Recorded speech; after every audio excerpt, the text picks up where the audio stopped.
The Prose Edda by Snorri Sturluson. Rise of the Aesir Gods.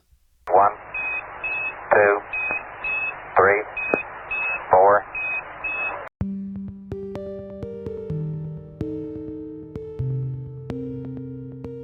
In the beginning, Almighty God created heaven and earth and all that pertains to them. Lastly, he created two people, Adam and Eve, and from them came clans whose descendants multiplied and spread across the whole world. But as time passed, people became dissimilar from one another. Some were good and held to the right beliefs, but the large majority turned to the desires of the world and neglected God's commandments. For this reason, God drowned the world and all its living things in a flood, except for those who were on the ark with Noah. After Noah's flood, 8 people remained alive, and they inhabited the world, and from them are descended the families of all mankind. Again, as before, when their numbers had grown and they had settled throughout the world, the majority of mankind loved worldly desires and ambition. They abandoned their obedience to God, going so far that they no longer desired to name God. Who then was able to tell their sons about God's wondrous deeds?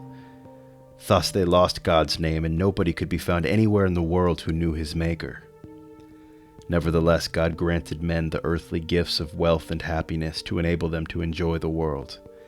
He also gave them the wisdom to understand all earthly things and all the separate parts that could be seen of the sky and the earth. People thought about these things, wondering what it could mean that the earth and the animals and birds were in some way similar, even though their natures were not alike. One of the earth's features is that when the high mountains are dug into, water springs up. And even in deep valleys, it is not necessary to dig down any farther for water. The same is true in animals and birds, whose blood is equally close to the surface on the head and feet. A second characteristic of the earth is that grass and flowers bloom every year, but in the same year everything withers and drops off. So it is with the animals and the birds. Hair and feathers grow on them, but each year these fall away. The third characteristic of the earth is that when it is opened or dug into, grass grows over the soil that is closest to the surface. People think of rocks and stones as comparable to the teeth and bones of living creatures. Thus, they understand that the earth is alive and has a life all of its own. They also know that in terms of years, the earth is wondrously old and powerful in its own nature. It gives birth to all living things and claims ownership over all that dies.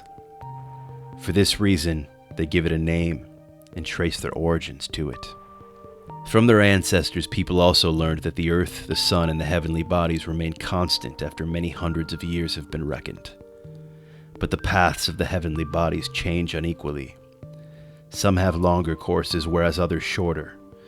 From such observations, people supposed that perhaps a controlling being was guiding the heavenly bodies, deciding their paths according to his wishes, and that this being would be very powerful and mighty. They surmised that if he ruled over the main elements of nature, he existed before the heavenly bodies. They also perceived that if he ruled the movement of the heavenly bodies, then he governed the sun's shining, the moisture from the air, and also the resulting fruits of the earth, and the winds in the sky that raised storm and sea. People did not know where his kingdom was, and because of this they believed that he ruled over all things on earth and in the sky, in the heavens and the heavenly bodies, and in the sea and the weather. In order to recount these beliefs and to fix them in memory, they gave their own names to all things, and the nature of their beliefs changed in many ways as different nations were established and languages branched out. People understood all matters in an earthly way because they had been granted no spiritual wisdom. Therefore they reckoned that all things were fashioned from material substances. But the world was divided into 3 parts. From the south towards the west up to the Mediterranean Sea is the part called Africa. Its southern region is hot and scorched by the sun. The second part begins in the west and continues northward towards the sea. It is called Europe, or Aenea. Its northern regions are so cold that no grass grows and no one can subsist there. Starting in the north and continuing across the eastern continent all the way to the south is the region called Asia. Everything in this part of the world is beautiful and stately, and the earth produces gold and gemstones there. The middle of the world is also there. Just as the earth in that region is more beautiful and better in all ways than other places, so too the people there are most endowed with all blessings, wisdom and strength, beauty and every kind of skill accompanies them. Near the middle of the world, a building and a living hall were constructed, which became the most renowned that have ever been. The place was named Troy, and it is found in the region that we now call Turkey. It was built much larger than others and in many ways with greater skill. Neither cost nor resources of the country were spared.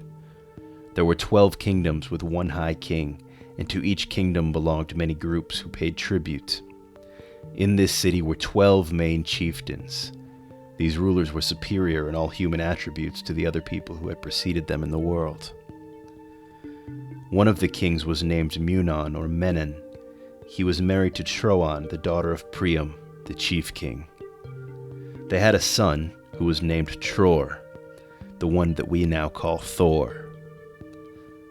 He was brought up in Thracia by a duke named Loricus, and when he was 10 years old, the boy received his father's weapons. So great was his beauty that when he was among other people, he stood out as an elephant ivory does when inlaid with oak.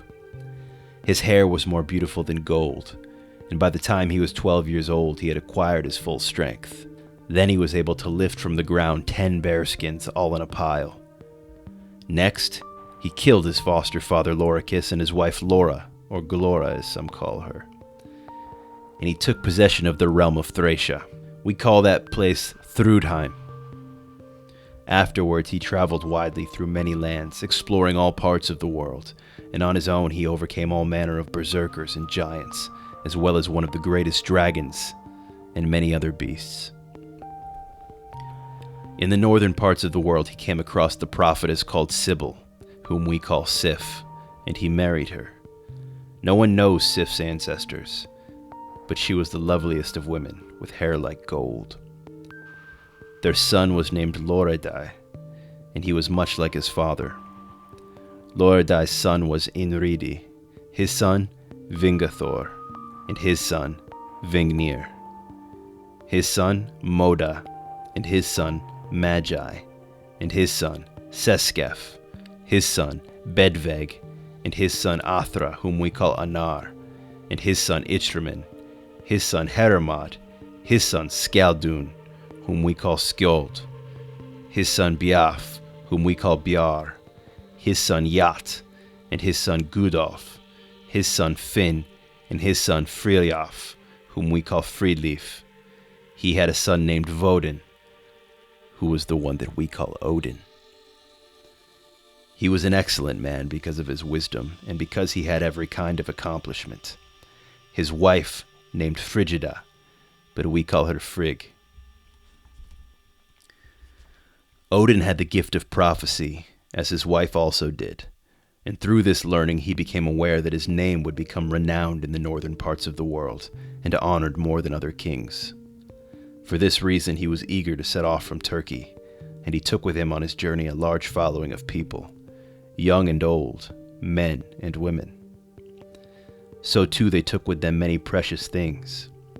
Wherever they went on their travels, tales of their splendor were told, making them seem more like gods than men. They journeyed without stopping until they had reached the north, where they entered the region now called Saxland. There, Odin settled down for a long time, taking possession of much of the land.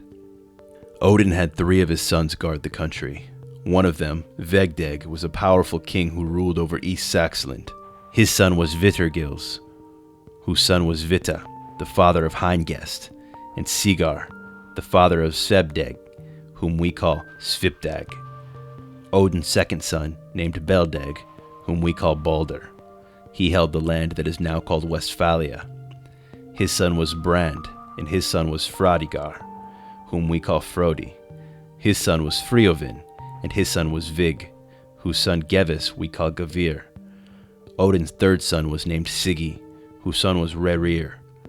The men of this family ruled in what is now called France, and from them come the family called the Volsungs. From all of them, numerous and great families descend. Then Odin set out, traveling north, and arrived in the country called Ritgotland. He took possession of all that he wanted in that land, and he made his son Skjold ruler. Skjold's son was named Fridleif, and from him are descended the kindred known as the Skjoldungs, the family of the kings of Denmark, which is now called Jutland, but was then called Ritgotland. He then went northward to what is now called Sweden, where a king named Gylfi lived.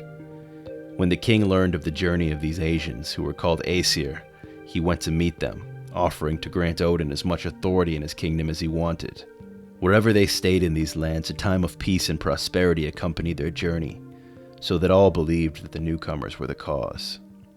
This was because the local inhabitants saw that they were unlike any others that they had ever known, both in beauty and intelligence. Recognizing the land's rich possibilities, Odin chose a place for a town, the one that is now called Sigtun. He appointed leaders, and in accordance with the customs of Troy, he selected 12 men to administer the law of the land. In this way he organized the laws as they had been in Troy, and in the manner to which the Turks were accustomed. Then he went north, continuing until he reached the ocean, which people believed surrounded all land. There, in what is now called Norway, he placed his son in power. This son was named Seming, and Norway's kings, as well as its jarls and other important men of the kingdom, all traced their descent to him. Odin also had with him his son named Yngvi, who after him became a king in Sweden, and from whom those kinsmen called the Ynglings are descended. The Aesir and some of their sons married women from the lands where they settled, and their families increased. They spread throughout Saxland, and from there, all the northern regions, so that their language, that of the men of Asia, became the native tongue in all these lands. People think because the names of their ancestors are recorded in genealogies, they can show that these names were part of the language that the Aesir brought here to the northern world, to Norway, Sweden, Denmark, and Saxland. In England, however, some names of ancient regions and places lead one to believe that the names originally came from another language.